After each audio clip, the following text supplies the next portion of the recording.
وهداة الإسلام. أما بعد فأعوذ بالله من الشيطان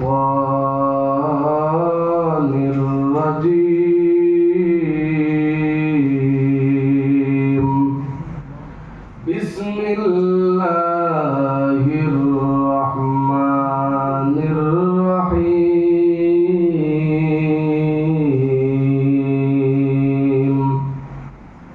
واخفض لهما جناح الذل من الرحمة وقل رب ارحمهما كما ربياني صغيرا. ربكم أعلم بما في نفوسكم إن تكونوا صالحين فإنه كان للأوابين غفورا. وقال رسول الله صلى الله عليه وسلم: إذا مات الإنسان انقطع عنه عمله إلا من ثلاث: صدقة جارية أو علم ينتفع به أو ولد صالح يدعو له. সকলে মুহাব্বতের সাথে দুরূদ শরীফ পড়ি। আল্লাহুম্মা সাল্লি আলা মুহাম্মাদ ওয়া আলা আলি মুহাম্মাদ কামা সাল্লাইতা আলা ইব্রাহিম ওয়া আলা আলি ইব্রাহিম ইন্নাকা হামিদুম মাজিদ। আল্লাহুম্মা বারিক আলা মুহাম্মাদ ওয়া আলা আলি মুহাম্মাদ কামা বারাকতা আলা ইব্রাহিম ওয়া আলা আলি ইব্রাহিম ইন্নাকা হামিদুম মাজিদ। বালাগাল উলা বিকামালিহি كشفت الدجى بجماله حسنت جميع خصاله صلوا عليه وآله। تکبیر میں کلمہ میں نمازوں میں اذان میں، تکبیر میں کلمہ میں نمازوں میں اذان میں، اے نام الہی سے ملا نام محمد، اے نام الہی سے ملا نام محمد۔ فرماتے ہیں آدم کو مجھے خلد دری میں، فرماتے ہیں آدم کو مجھے خلد دری میں، لکھا ہوا تو باپ ملا نام محمد، لکھا ہوا تو باپ ملا نام محمد۔ ہے میم میں محبوب مطلب کا اشارہ، ہے میم میں محبوب مطلب کا اشارہ، پھر کیوں نہ ہو محبوب خدا نام محمد، پھر کیوں نہ ہو محبوب خدا نام محمد۔ আলহামদুলিল্লাহ, তোমার আলহামদুলিল্লাহ। আজ কত তারিখ? 12 তারিখ। আজ 12 অক্টোবর 2024 রোজ শনিবার আয়োজিত আজকে এই মালয়েশিয়া জোহর বারু এরিয়া, সেখানে হযরত উলামায়ে কেরামগণ আছেন, মুরব্বী আওয়ামগণ আছেন, দেশ ও বিদেশের সর্বপ্রকার লোক এখানে উপস্থিত। বাংলাদেশের অনেক যুবক মুরব্বী আমাদের সবাইকে ব্যস্ততা থেকে, বিভিন্ন ঝামেলা থেকে ফারেক করে আল্লাহ তাআলার বড়াই বরত্বের কথা শোনার জন্য একত্রিত হওয়ার মতো তৌফিক দান করেছেন। এজন্য সকলে দিল থেকে বলি আলহামদুলিল্লাহ। লক্ষ কোটি দুরুদ ও সালাম বিশ্ব নবী, শেষ নবী, শ্রেষ্ঠ নবী, হায়াতুল নবী, জিন্দা নবী মুহাম্মাদুর রাসূলুল্লাহ সাল্লাল্লাহু আলাইহি ওয়াসাল্লামের উপর। তার পাশাপাশি মুবারকবাদ, ধন্যবাদ জানাই যারা এই আজকের এই মাহফিল সাজাইতে গিয়া, টাকা দিয়া, পরামর্শ দিয়া, বুদ্ধি দিয়া, যে যে লাইনে সহযোগিতা করেছি, সর্বোপরি আজকে এখানে উপস্থিত হয়ে আমরা এখানে একত্রিত হইতে পারছি। আল্লাহ তাআলা আমাদেরকে একত্রিত করছেন।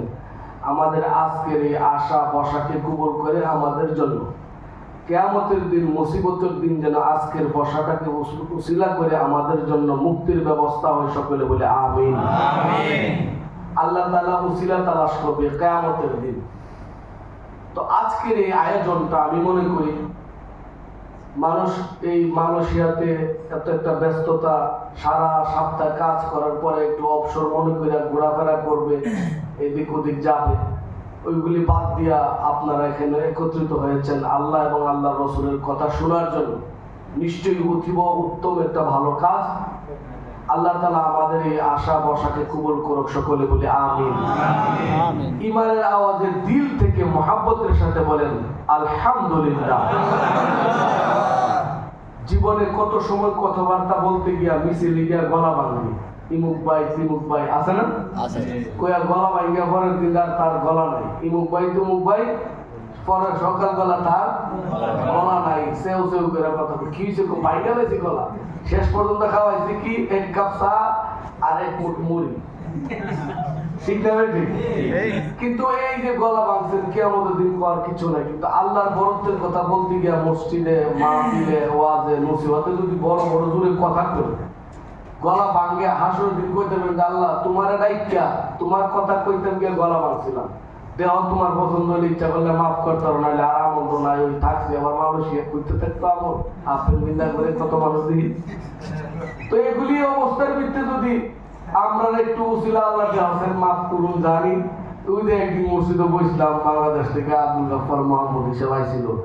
আল্লাহ দুনিয়ার কোনো লাভে না, শুধু তোমার খুশি করবার লাগে মসজিদে বসলাম, দেওয়া মাফ করুন যা কিনা। আল্লাহ রসুলের কথা অনুযায়ী আল্লাহ যেহেতু উসিলা তালাশ করবো জান্নাতে যাওয়ার জন্য, এটা একটা যথেষ্ট পরিমাণে উল্লেখযোগ্য একটা উসিলা। বলেন আলহামদুলিল্লাহ। কিন্তু এটার জন্য এই আল্লাহর কাছ থেকে উসিলা পাইতে হইলে খুশি মনে, দরদ নিয়ে, মহাব্বত নিয়ে, ভালোবাসা নিয়ে কথা বলতে হইব। আলহামদুলিল্লাহ, সুবহানাল্লাহ এগুলি বলতে হইব। আর যদি বলে আরো জোরে কইলে জোরে কর, না আসতে কর, এরকম আমরা সবসময় জোরে সুরেই বলবো। ঠিক আছে ইনশাআল্লাহ? সবাই অহনো কর না, অহনে অনেকে মোর মধ্যে তালা লাগাই রাখছে। তালা তো না, মানে আওয়াজ কম আর কি।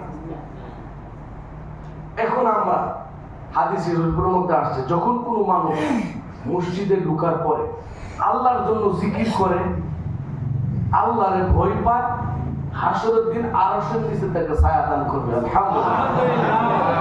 এই জন্য আমরা কিছু সময় মহাব্বত নিয়ে জিকির করব। জিকির করার কারণে হাদিসে আছে মানুষ গুনাহ করে না, গুনাহ করতে করতে মানুষের কলমের মধ্যে ময়লা ধরে। একটা লোক এক বছরের ভিতরে একটা গুনাহ করছে না, যদি হঠাৎ একটা গুনাহ করে তো এর কিন্তু খারাপ লাগবে। ঠিক না? তাই গুনাহটা করলাম। আরেক লোক আছে সারাদিনে গুনাহ করে, সারাদিন যদি কেউ গুনাহ করে, হ্যাঁ হঠাৎ একটা গুনাহ করলে এটা খারাপ লাগবো, কইরা কইরা অভ্যস্ত হয়। কি বলে? এক লোক হঠাৎ ঘুষ খাইলে খারাপ মনে হয়, কিন্তু সারা বছর তাইলে ঘুষে খাইছে, তো এলা একদিন ঘুষ খাইলে এটাকে আর খারাপ মনে করবো? যেরকম একদম সাদা জামা একটু ময়লা লাগলে খারাপ লাগে, আর জামার মধ্যে ময়লার ক্ষেত ওইটার মধ্যে খালি ময়লা হয়, তাইলে তো আর গুনাহ ময়লা পড়লে, একটু ময়লা পড়লে তার এটা দেখা যেত। এই জন্য বেশি বেশি গুনাহ করলে কলমের মধ্যে কি হয়? ময়লা হয়। হাদিসের ভাষা হলো জং ধরে। কি ধরে? জং ধরে। জং ধরলে এইটা তার ছুরিটা কাজ হবে না, বোতল। এই জন্য বাঙালি দেখেন কুরবানির সময় ছুরি দাঁড় করা এটা বুঝে, কিন্তু কলমে যে ময়লা জং ধরছে এটাতে পরিষ্কার করা এটা বুঝে না। ঠিক না বেটি? আল্লাহ রাসূল বলেন যে মানুষ গুনাহ করতে করতে কলমের মধ্যে ময়লা ধরে, জং ধরে। তো এটারে আবার হাদিস শরীফে সাহাবীরা বলেন যে এই জং দূর করার উপায় কি?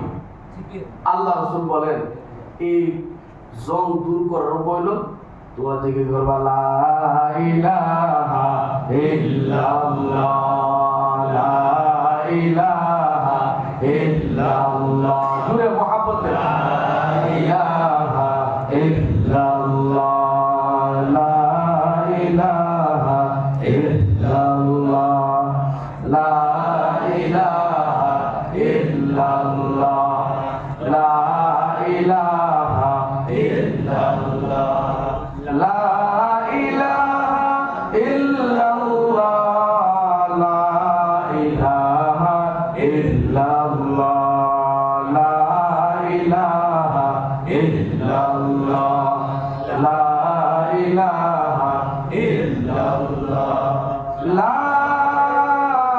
ইলাহা ইল্লাল্লাহ মুহাম্মাদুর রাসূলুল্লাহ সাল্লাল্লাহু আলাইহি ওয়াসাল্লাম। আচ্ছা জিকির যে করছি একটু ভালো লাগছে না? মানে তুই তো খুব আস্তে আস্তে কইছে হ্যাঁ তার অত বেশি একটা ভালো লাগতো কারণ এর জংটা পুরোপুরি কিলার হয়েছে না, দাঁতটা পুরা হয়েছে তো ধার করতে হইলে জিকির করতে হইব। আর জিকির করার সময় যে এটা বাম পাশ হইল কলব, এই ময়লাটা ওই কলবের মধ্যে। কিসের মধ্যে? কলবের মধ্যে। তো জিকির করার সময় যখন ইল্লাল্লাহ লা ইলাহা ইল্লাল্লাহ এদিকে খেয়াল করবে তখন জং দূর। সব জিনিস হবে এরকম গাছের মধ্যে ওই আমাদের শহরের সময় ক্ষেতের মধ্যে যদি কোনো পাখি টাকি বসে পাখি যাও যাই বুঝি বলে না দূরে যদি দাঁড়ি ডাল দেন বা দূরে দৌড় দিলে তা আর যদি পাখি পাখি যাই হোক কলা মতো যদি গাছের মতো বাদু দাও দাও জীবনে যাইব। কিন্তু যখন দূরে একটা ডাক তাইলে সর্বনাশ বলো আমার মাথার উপর কি জানি মাইরে দিতেছে ঠিক না বেঠি? এই জন্য জিকির জুড়ে জুড়ে জিকির করা, কলবের দিকে খেয়াল করা করবো তো ইনশাআল্লাহ। আরেকটা আমল আছে সেটা হইলো আল্লাহর নবী বিশ্ব নবী বলে এ আমার উম্মতেরা শুনো হে, আমার উম্মতের মধ্যে হায়াতের ভিতরে বেশি থেকে বেশি যে ব্যক্তি জিকির করবে, জিকিরের মধ্যে উত্তম জিকির হইল লা ইলাহা ইল্লাল্লাহ। আর একটা জিকির হইল আল্লাহ তাআলার কালাম কোরআন তেলাওয়াত করা, এটাও একটা জিকির। যে ব্যক্তি কোরআন তেলাওয়াত করবে, কালিমা তাইয়্যিবা বেশি বেশি পড়বে, তার কলবের ময়লা দূর হয়ে যাবে। এক নাম্বার তার কলবের ময়লা দূর হয়ে যাবে রে মুমিন। দুই নাম্বার তার লাভ হবে, তার কলবটা জিন্দা হবে। তিন নাম্বার তার লাভ হবে, তার মুখটা ভিজা ভিজা থাকবে। আল্লাহর নবী বলেন হে আমার উম্মতেরা শুনিয়া লও, কিয়ামতের দিন যার জিকিরের কারণে জিহ্বা এবং ঠোঁট ভিজা ভিজা থাকবে, কিয়ামতের দিন মুসিবতের দিন যেদিন পানি পানি বলে মানুষ চিৎকার মারবে রে আমার উম্মত, ওই দিন জিকির করনেওয়ালা ব্যক্তি হাসতে হাসতে আল্লাহর তৈরি জান্নাতে প্রবেশ করবে। আর একটু জোরে করেন সুবহানাল্লাহ। এই জন্য জিকির করার জন্য নিয়ত আছে তো ইনশাআল্লাহ। সবসময় জিকির করব যদি পারি। লা ইলাহা ইল্লাল্লাহ হাদিস শরীফের মধ্যে আছে 3 বার কুল আল্লাহর সূরা পড়লে এক কোরআন খতমের নেকি হয়। তাহলে কোরআন শরীফ পড়লে আমরা কি হাতে পায়ে দিয়ে কাজ করি, ড্রাইভিং করি, ইয়া করি, কিন্তু মুক্ত থাকে অবসর, ঠিক না ভাই? ঠিক। তাহলে আমরা কুল আল্লাহর সূরা পড়তে পারবো না? 3 বার সূরা কুল আল্লাহ পড়লে এক কোরআন খতমের নেকি। সুবহানাল্লাহ সুবহানাল্লাহ। বাপমা বললে হুজুর আইনা খতম করা কেন তুমি পারো না? না আমি তো ছোটবেলা পারি না, তো ছোটবেলা মক্তবে গেছি দইরা ভাই গিয়া পড়ছি, এইটা করতাম, গুলি খেলতাম, আছে না অনেকে তো ভুলে গেছে গা পড়ছে না তো হসকারাই। তো তোমার লেগা সুযোগ হলো তুমি কি করো, কুল আল্লাহর সূরা তো পারো, একদম সস্তা মানে সহজ, এই সহজ সূরা এটা বললে কোরআনের খতমের নেকি কয়া কো আল্লাহ আমার আব্বার আমল নামায় দেবে, নিজের আমল নামায় হবে নেকি। করবো তো ইনশাআল্লাহ। আমি আপনাদের সামনে যে আয়াত পড়ছিলাম, এই আয়াতের মধ্যে আল্লাহ বলেন, কোরআনের মধ্যে আয়াত কইরা 6666টা, এর মধ্যে আমি দুইটা আয়াত আপনাদের সামনে পড়ছি। একটা আয়াতের মধ্যে আল্লাহ তাআলা বলেন ওয়াকফিদ লাহুমা জানাহাদ দুল্লি মিনার রাহমা, তোমরা তোমাদের মাতা পিতার সামনে দুই বাহুকে নম্রতার সাথে ভদ্রতার সাথে নত করে দাও। বাপ মার সামনে, বাবা মার সামনে দুই বাহুকে কি করো? নত করো ভদ্রতার সাথে। এবং আমার কাছে বলো রব্বির হামহুমা কামা রব্বায়ানি সগীরা, এবং আমার কাছে বলো যে আল্লাহ আমার আব্বা আম্মা আমার ছোটবেলা যেরকম ভাবে লালন পালন করছে, আপনিও আমার আব্বা আম্মারে এরকম ভাবে লালন পালন করে। সুবহানাল্লাহ।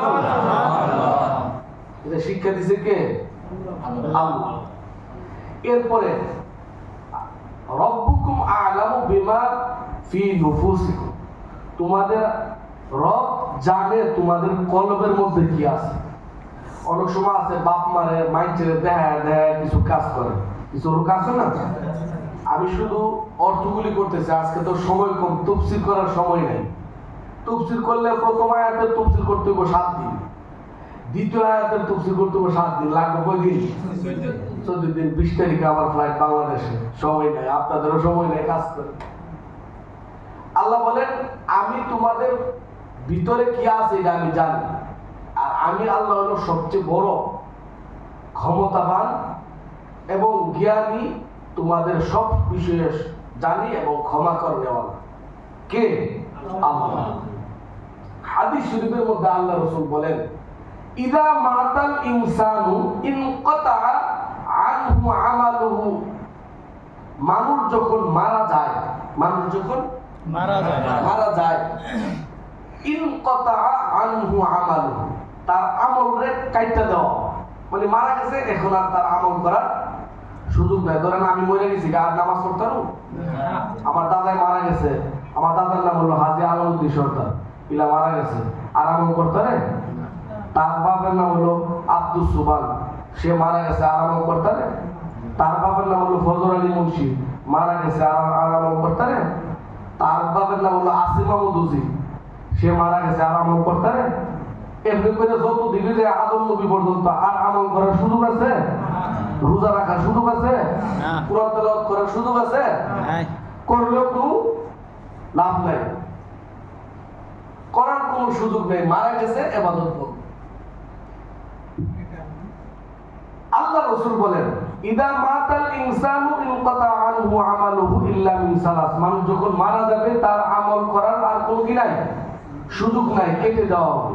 ইল্লা মিন সালাস, 3টা আমল আছে যেটা মরণের পরও চালু থাকে। কয়টা আমল?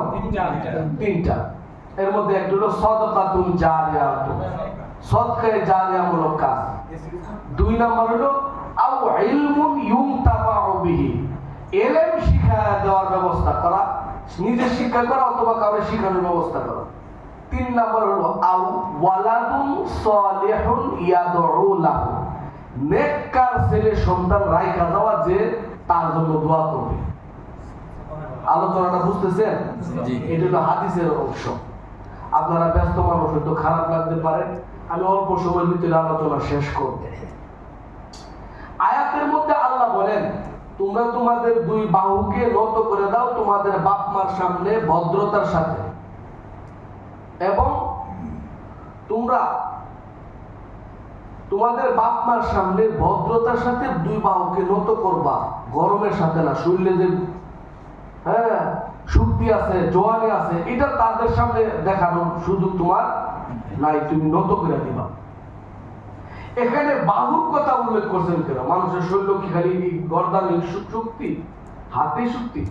বলতেছে দেখেন, এটা আল্লাহ তাআলা আরেক আয়াতের মধ্যে বলছেন যে মানুষের গলাতে আমি পাখি ঝুলাই দিছি। পাখি, বাহু, পাখি, পাখির অর্থে বুঝাইছে পাখির সবচেয়ে শক্তি কোন জায়গায় বেশি? ডানা, 2 পাশের ডানার মধ্যে শক্তি বেশি।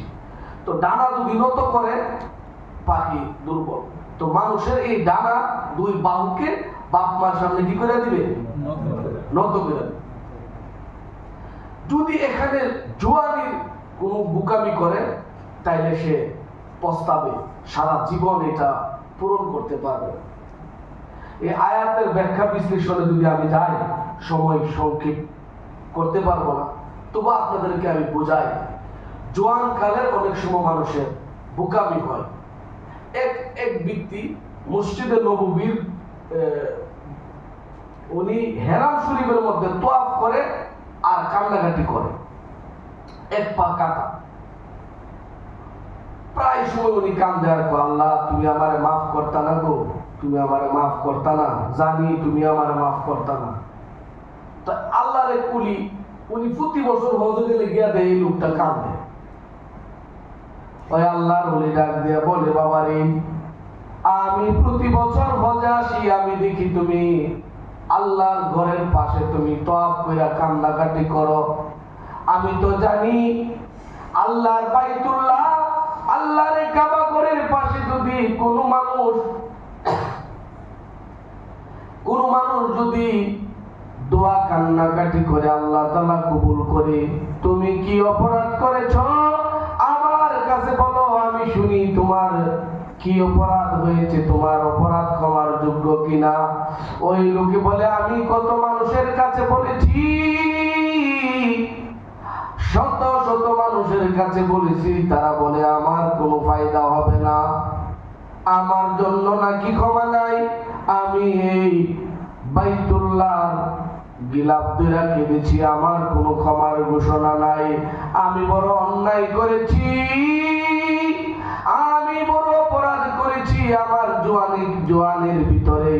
সেটা হইল আমার বিবির কথাই একদিন আমি আমার মাকে লাথি দিয়ে আগুনে ফেলাইয়ে দিলাম।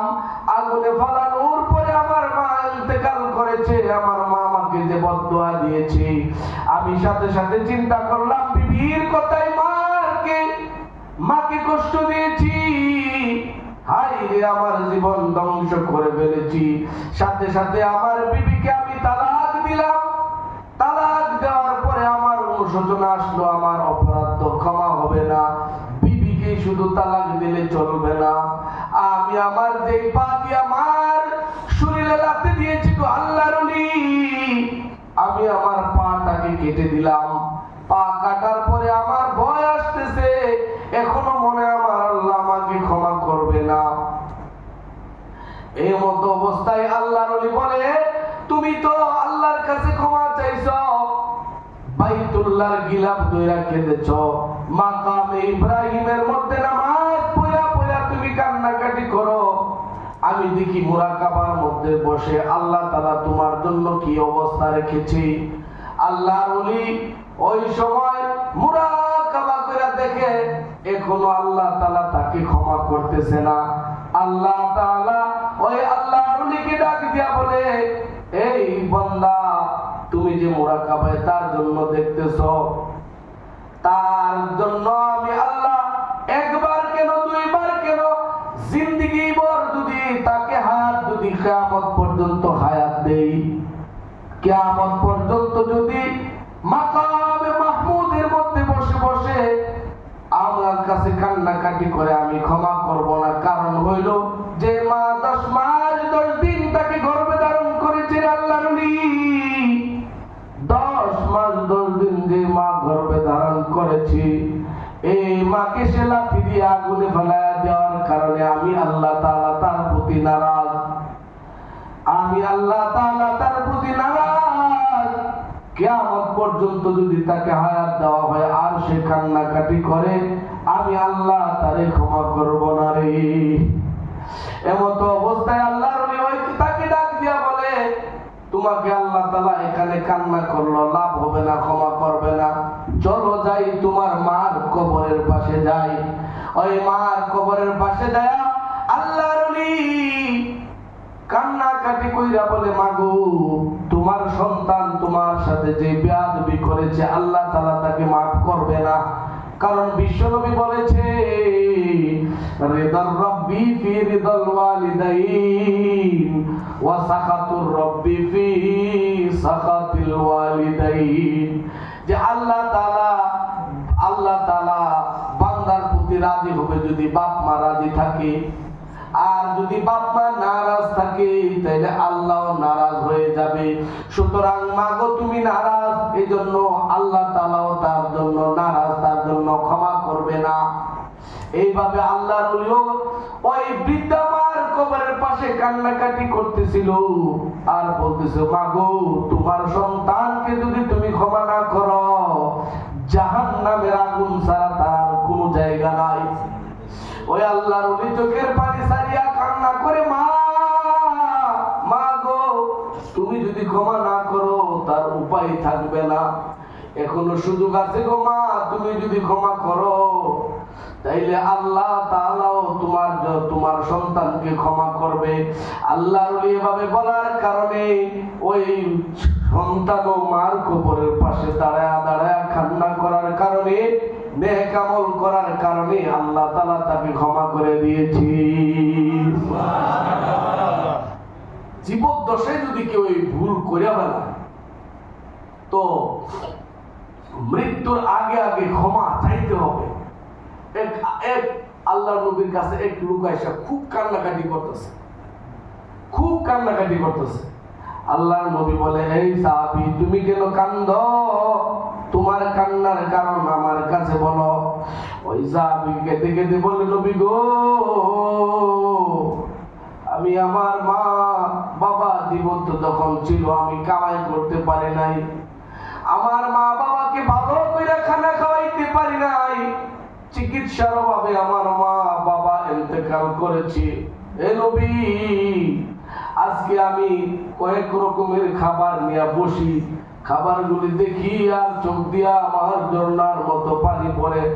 হাই রে, একটা তরকারি দিয়া কয়েকদিন খানা খাইছি, সারাদিনে একটা দুইটা খেজুর খাইছি, আমার মা খাইতে পারে নাই। এ নবী গো, আমার মা ভালো কোনো খাবার খাইতে পারে নাই, ভালো কোনো খাবার আমার বাবা খাইতে পারে নাই, আমার আব্বা আম্মা দুজনের চিকিৎসার অভাবে ইন্তেকাল করেছে। এখন আমি প্রায় সময় ভালো ভালো খাবার দেখি, খাবারগুলো দেখি আর আমার চোখ দিয়ে পানি পড়ে গো পয়গম্বর। এই খাবারগুলো দেখি আর বলে, হাই রে, এত ভালো ভালো খাবার আমার মাকে যদি খাওয়াইতে পারতাম। এখন আমার অনেক টাকা অনেক পয়সা হয়েছে, হাই রে, এখন যদি বাবা মা থাকতো তাদের চিকিৎসা করতে পারতাম। চিকিৎসার অভাবে আমার বাবা মা মারা গেছে। আল্লাহর নবী গো, কলিজাটা যদি ছিঁড়া দিতাম দেখতেন বাবা মার জন্য কি মায়া আমার আছে, কিন্তু আমার বাবা মার জন্য আমি কোনো কিছু করতে পারতেছি না গো পয়গম্বর। আমার বাবা মার খেদমত করার কোনো উপায় আসেনি। আল্লাহর নবী, বিশ্ব নবী তাকে জড়ায়া ধইরা বলে, হে আমার সাহাবী, নৈরাশ হওয়ার কিছু নাই, তুমি তোমার বাবা মার খেদমত করার 5টা পদ্ধতি যদি পালন করো, তোমার আব্বা আম্মার খেদমত করার সওয়াব তুমি পেয়ে যাবে। এই কথা শুনে সাহাবী এত খুশি হয়েছে। বনি সালামা গোত্রের থেকে আসছে, অনেক দূর, বনি সালামা গোত্র থেকে আসে বলতেছে, নবী গো, আমার আম্মা আব্বারে কিছু সেবা করার কি সুযোগ বলেন? আল্লাহ রাসূল বলেন, সুবহানাল্লাহ কন্যা, আল্লাহ রাসূল বলেন, কাল তুমি নয়রাশ হও না, সুযোগ আছে। সেটা কি? এই সাহাবী, তোমার আব্বা আম্মার কবরের পাশে যায় যদি তুমি সালাম দেও, কোরআন তেলাওয়াত করো, এটার সওয়াব তোমার আব্বা আম্মা পেয়ে যাবে। সুবহানাল্লাহ। আল্লাহর কাছে দোয়া করবা, হে মালিক, আমার আব্বা আম্মা জীবিত থাকা অবস্থায় যদি কোনো ভুল ভ্রান্তি করে থাকি আমি তাদের পক্ষ থেকে ক্ষমা চাই। আল্লাহ গো, আমার আব্বা আম্মার জীবনের গুনাহ খাতা মাফ করো। আল্লাহ তাআলা শিখাই দিয়েছেন, রব্বির হামহুমা কামা রাব্বায়ানি সগীরা। সুবহানাল্লাহ। করব তো ইনশাআল্লাহ। ইনশাআল্লাহ। 2 নম্বর, আল্লাহ রাসূল সাল্লাল্লাহু আলাইহি সাল্লাম বলেন, তোমার বাপের ভাই চাচা যারা আছে তাদেরকে তুমি খাওয়াইবা। বাপের ভাই চাচাদেরকে যদি খাও তোমার আব্বা আম্মারে খাওয়ানোর মতো। বাপের ভাই চাচাদেরকে যদি সম্মান করো, শ্রদ্ধা করো, তাহলে তোমার আব্বা আম্মারে শ্রদ্ধা করার মতো নিতে। মার বোন খালা আছে না, খালাদের সহযোগিতা করবো তো ভাই ইনশাআল্লাহ। এরপরে বলে তাদের জন্য বেশি থেকে বেশি দান সদকা করো, দানের নেকি তারা পেয়ে যাবে। এই যে হাদিসের মধ্যে বলছিলাম যে সন্তান বলতেছে যে নেককার সন্তান রাইখা যাওয়া, ওই মানুষের মরণের পরে ইবাদত বন্ধ হয়ে যায়। কয়টা ইবাদত চালু থাকে? কথা বলেন কয়টা?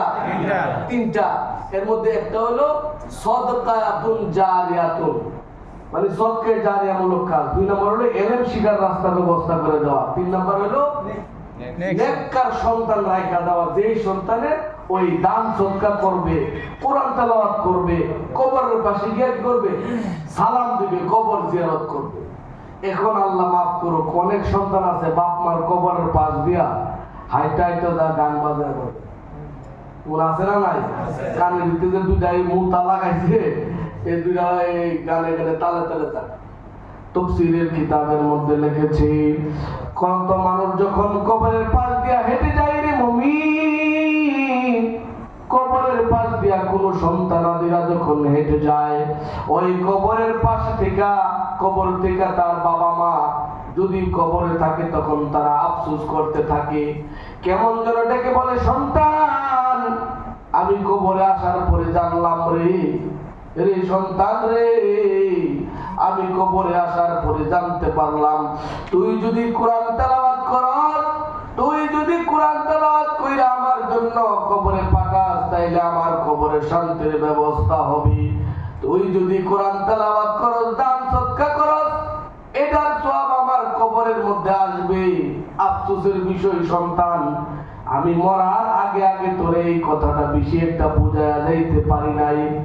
আমার কবরের পাশ দিয়া সন্তান তুমি যাও, আমার কবরের পাশ দিয়া তুমি বেখিয়ালের মতো যাও। আজকে কতদিন হইছে আমার কবরে শোয়া গেছো, আজ কতদিন হইল তুমি আমার কবরে শোয়া গেছো রে সন্তান। তুমি আরামে বিছানার মধ্যে আছো, কম্বল দিয়া শীতের দিন ঘুমাও, কয়টা পাতলা কাপড় দিয়া আমার কবর রাইখা গেছো। 3 পাতলা কাপড় দিয়া আমার কবর খালি মাটির মধ্যে শোয়া দিয়া গেলা সন্তান। কত বছর হইল আমারে মনও করো না, আমার জন্য দান সদকা করো না, আমার জন্য কোরআন তেলাওয়াত করো না, আমার কবরের পাশে আইসা সালাম দাও না রে সন্তান। আজকে আমি আইসা দেখলাম কত মানুষের সন্তানেরা দান সদকা করে, নেক আমল করে, আমল কইরা কইরা কবরে পাঠায়। আফসোস, কত জায়গা জমি দিয়ে আইলাম, কত জায়গা জমি পিঠা বাড়ি তোমাদেরকে দিয়ে আসলাম, আজকে আমার কবরের মধ্যে আমল পাঠাও না। এই কথা বলে আফসোস করতে থাকে। আর যখন কোন সন্তান নামাজ পড়া, নেক আমল কইরা, দান সদকা কইরা, কোরআন তেলাওয়াত কইরা যখন চোখের পানি ছাইরা দিয়া রব্বির হামহুমা কামা রব্বায়ানি সগীরা, এই কথা বলা বলা যখন কোন সন্তানের চোখের পানি পড়ে, তাফসীরের কিতাবের মধ্যে লেখে রে মুমিন, চোখ দিয়া যদি মাছের মাথা পরিমাণ পানিও বের হয়, ওই সন্তানের পিতা মাতার গুনাহ খাতা আল্লাহ তাআলা মাফ করে দেবে। সুবহানাল্লাহ। এজন্য আজকে এখন আমরা মুনাজাতের মধ্যে আমাদের বাপ মার জন্য দোয়া কান্নাকাটি করব, নিয়ত আছে ইনশাআল্লাহ। যদি হাদিসে আছে যার চোখের পানি আসবে কান্নাকাটি করবে, যে কান্না করবে সওয়াব পাবে। যদি কান্না না করতে পারে, বানও করে, তাইলেও তারে মাফ করে আল্লাহ। বান করলেও মাফ করে। বান বুঝেননি, মানে অ্যাক্টিং আর কি, বুঝলেন ভাই? অ্যাক্টিং করে না অনেক সময়, মানে ভাব ধরে, এটাও আল্লাহ তাআলা মাফ করবো। আমরা করবো তো ইনশাআল্লাহ। আজকে আমরা তওবা করব। হাদিসের মধ্যে আসছে তওবা করলে পিছনের সব গুনাহ মাফ।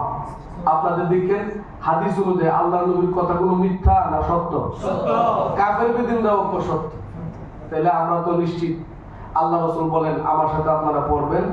আল্লাহ রাসূল বলেন এই ইস্তেগফারটা যদি কেউ করে তার গুনাহ যদি সমুদ্রের ফেনা পরিমাণ হয়, অর্থাৎ লবণাক্ত যত পরিমাণ পানি আছে এটারে সমুদ্রের লবণাক্ত লবণ হয় ফেনা থেকে, সমুদ্রের ফেনা পরিমাণ গুনাহ যদি হয় আল্লাহ তাআলা মাফ করে দেন। সুবহানাল্লাহ। একদিন মনে করেন বড় একটা খারাপ কাজ করছে আর কি, ধরেন জিনা করছে, এটা একটা বড় অপরাধ, লোক হত্যা করছে, গুলি করে মারা গেছে, এটা কি ছোট গুনাহ না বড় গুনাহ? এই চিন্তা করছে মাফ করবো, এই গুনাহ বুঝে আল্লাহ মাফ করবো, খুব ভয় পাইতেছে। তার হুজুরের সাথে দেখা হচ্ছে, বলতে বলতেছে আরে বেটা আল্লাহর কাছে যদি কেউ আল্লাহ মাফ চাই, আমি ভুল করছি, আল্লাহ সাথে সাথে মাফ করে দেন। সুবহানাল্লাহ। এরপরে ওই আল্লাহ বলেন যে ব্যক্তি এই ইস্তেগফার পড়বো আমার সাথে আপনারা পড়েন আস্তাগফিরুল্লাহ আল্লাযী লা ইলাহা ইল্লা হুয়াল হাইয়ুল কাইয়্যুম ওয়া আতুবু ইলাইক। আল্লাহ রাসূলের কথা বলতে আমাদের সব গুনাহ মাফ। সুবহানাল্লাহ। তিনটা বিষয় সামনে রেখে যে তওবা করবে সে এমন হবে যেমন আজকে মাত্র জন্ম নিয়েছে, পিছনের সব গুনাহ মাফ। আল্লাহ যদি মাফ করে দেয় আমরা কোনো সমস্যা আছে? একবার আবু হুরায়রার নাম হচ্ছেন না সাহাবী, উনি সবচেয়ে বেশি হাদিস বর্ণনা করছেন। তো নবীজি একদিন বলতেছে যে ব্যক্তি তওবা করবো আল্লাহ তাআলা মাফ করে দিব, আর তার প্রতি আল্লাহ খুশি হইয়া বেহেশতের মধ্যে বাতি ধরাই। তো আবু হুরায়রা ওয়াইন জানা ওয়াইন সারাকা, যদি ইয়া জিনা করে আর রূপ হত্যা করে বা চুরি করে তৈল আল্লাহ রাসূল বলেন ফাগফিরুল্লাহ, এরপর তারা ক্ষমা করবে। তো আবু হুরায়রা মনে করতে নবীজি বুঝছে না, রাজানা ওই মুরব্বি বুঝছে না নতুন তো উনি মনে করতে যে বুঝছে না বিনা, তো বুঝছে না বিনা। তা আবু হুরায়রা বলতে হুজুর ওয়াইন জানা ওয়াইন সারাকা, যদি চুরি করে হত্যা করে জিনা করে তো আল্লাহ রাসূল বলেন ফাগফিরুল্লাহ, এরপরে তারা মাফ করে দেন। তা আবু হুরায়রা ওই সারাকা মানে একটু কাছে গিয়া যদি জিনা করে চুরি করে এরপর মাফ করে দেব। আল্লাহ রাসূল বলেন এরপরও আল্লাহ তারে ক্ষমা করে। সুবহানাল্লাহ। আমরা তওবাটা করব তো ইনশাআল্লাহ। তওবা কইরা পাপ করার জন্য দোয়া কইরা এরপর আমরা এখান থেকে নিয়ত আছে ইনশাআল্লাহ। আপনারা আপনাদের কাছে আমি দুইটা রিকোয়েস্ট রাখবো, এর ভিত্তি থেকে উঠবেন। এক নম্বর রিকোয়েস্ট হলো আপনাদের মসজিদের নাম কি? এই মসজিদটা যেটা আমাদের আছে আমার পান্ডার যে মসজিদটা, ওইখানে শনিবার দিন সব গুজারি হবে, অর্থাৎ শনিবার দিন আজ মাগরিব এশা ফজর আপনারা মাসে একদিন হইল একটা বালিশ একটা ইয়া লেদা বেলগা হেলো গিয়া মাগরিব এশা ফজর করবেন, রাতে ওইখানে থাকবেন। এটা মাসে একদিন হইল করবেন। এটা হইলে কি আল্লাহ রাস্তায় একদিন গেলে সারা সপ্তাহ গুনাহ ভুল রাত্রি হয়ে গেছে, রাতে থেকে মাপ টাপ চাইবেন, ইবাদত বন্দি করবেন, দেখবেন ভালো লাগবে। পারবেন না ইনশাআল্লাহ? মাসে 2 মাসে 3 মাস হলে একবার হলে যাইবেন। নিয়ত আছে ইনশাআল্লাহ? কার কার নিয়ত আছে? ইনশাআল্লাহ। নারে তাকবীর, আল্লাহু আকবার। আল্লাহ সবাইকে কবুল করুন, আমিন। এইটা একটা বিষয়।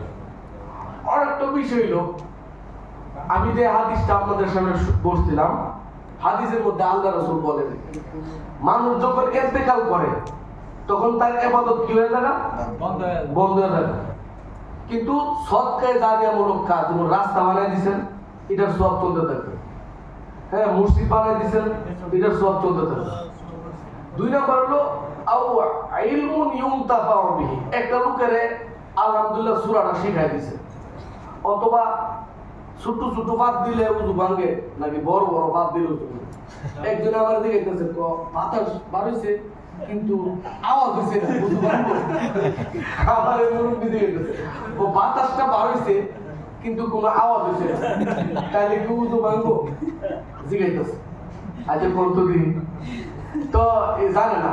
এই একটা মাসলা তারা আমি শিখাই দিলাম যে কি বাতাস যদি বার হয়, হ্যাঁ আওয়াজ দিলে উযু ভাঙবো, ভাঙে দেবো। পরে আবার দিকে আচ্ছা যদি গন্ধ না বাড়ো, মানে বাতাস বাড়িছে কিন্তু গন্ধ হইছে না, তাইলে ভাঙবো, বলে তাইলেও ভাঙবো। এই যে একটা মাসালা শিখাই দিলাম, সে আরেকজনকে শিখাই দিল। সে আরেকজনকে শিখাই দিল, তাহলে এই সব কি শেষ হবো না চলতে থাকবে? চলতে থাকবে। 2 নাম্বার বলেন, আপনি একজনকে হাফেজ সাহেব বানাইছেন। আমার মাদ্রাসার কথা কাগজের ভিতরে লন্ডন থেকে একটা লোক প্রতি বছর একজন হাফেজ সাহেবের খরচ দেয়, মানে মাসে হইলো 3000 টাকা করে, 3 12 36 আর 4000 টাকা হইলো কাপড় চোপড় ওষুধপত্র যেটি লাগে, অনেক সময় আরো বেশি লাগে, কিন্তু উনি 40,000 টাকা দেয়। আচ্ছা ধরেন উনি যদি এই ছেলেটার নাম হলো সাকিব এতিম, এটা যদি হাফেজ বানান, এই হাফেজ হওয়ার পরে হে আবার এক মাদ্রাসা দিয়ে হুজুরগিরি করতো না, তো হে তো আরো কয়েকজন হাফেজ করে, এবারে এই হিতানের তো আবার কয়েকজন গিয়ে হুজুরগিরি করবো। আমরা হাফেজ সাহেব পার হয়েছি মির্জানগর, বসুনি মির্জানগর মাদ্রাসা থেকে হাফেজ দিন ইসলাম, ইনি আইসা আমাদের মাদ্রাসা থেকে এই পর্যন্ত প্রায় 13-14 জনকে হাফেজ সাহেব বানাইছে। এরা বিভিন্ন জায়গায় তারাবি পড়া, হে আবার তারাবি পড়া, হিতানে আবার আরো বানাইবো, মানে পরে আর কি আস্তে আস্তে। তাহলে এই সব কি এই হাফেজ সাহেব, আমরা হাফেজ সাহেব দিন ইসলাম সাহেব যে বানাইছে, এর সব কি বন্ধ করা চলতে থাকবে?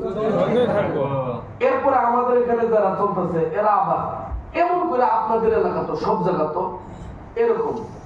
আনন্দের বিষয় হইলো আপনাদের এই আমাদের এই হেফজখানা মাদ্রাসাটা বানছে, এই মানুষের থেকে আমার আব্বা কিছু টাকা কালেকশন করে দিয়েছিল। তো এরা এই টাকা দিয়েই আমার দাদার কাছ থেকে 12 ঘন্টা জায়গা অক্ষ করে এখানে ঘরটা বানছে। তো আমি তো বিভিন্ন জায়গায় সফর করতেছি, মাদ্রাসা অনেক টাকা নিয়ে গেছে। আপনারা কত টাকা